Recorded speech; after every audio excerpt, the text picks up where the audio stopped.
My name is Gregory. This was a story my old friend Ian has told me many times that happened to him many moons ago.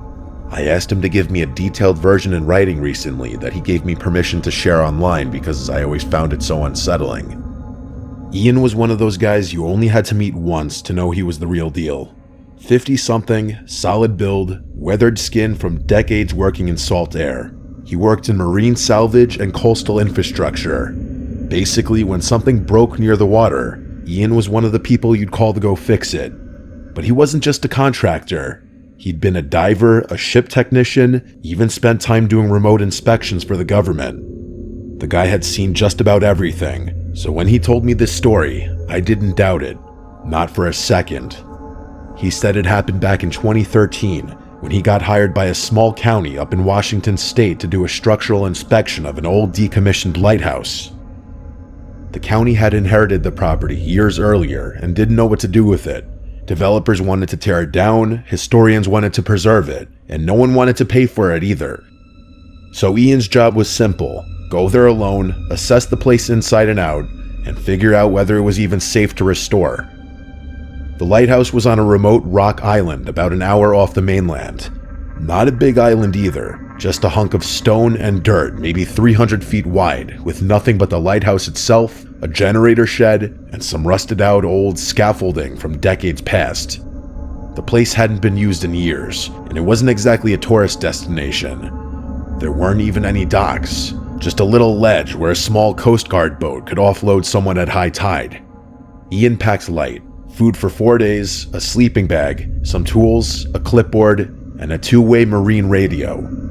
The plan was simple. He'd get dropped off Monday morning, do a full walkthrough by Wednesday, and call in for pickup Thursday afternoon. He didn't think twice about going alone. He'd done this sort of thing dozens of times before. When he first got there, the place was quiet.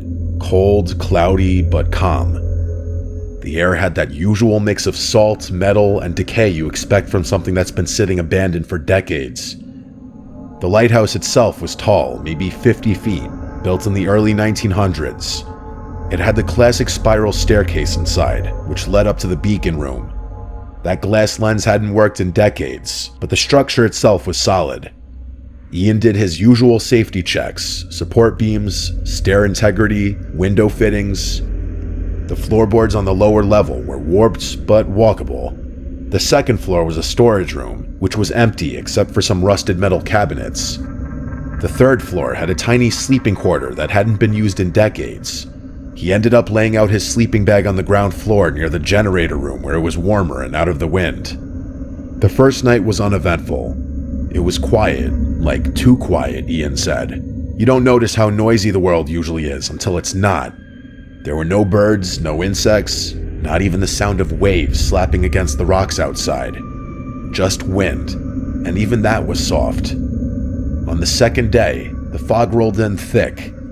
Ian woke up to a completely white world outside. You couldn't see more than 5 feet beyond the window. He said it wasn't like any fog he'd seen before. It was so dense it looked solid, like a wall, but he didn't think much of it.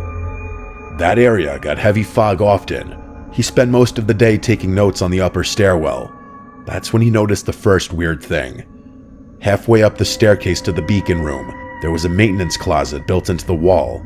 He'd tried to open it on day one, but the hinges were so corroded it wouldn't budge. But now it was open a crack. Not much, maybe an inch, but enough that you could tell it had been moved. He figured the moisture in the air had caused it to shift, but he didn't like it. The inside of the closet was pitch black, and when he pushed the door wider, he saw something sitting in the back corner. A wooden box, maybe the size of a lunchbox, and it was covered in a kind of damp moss, like it had been underwater recently.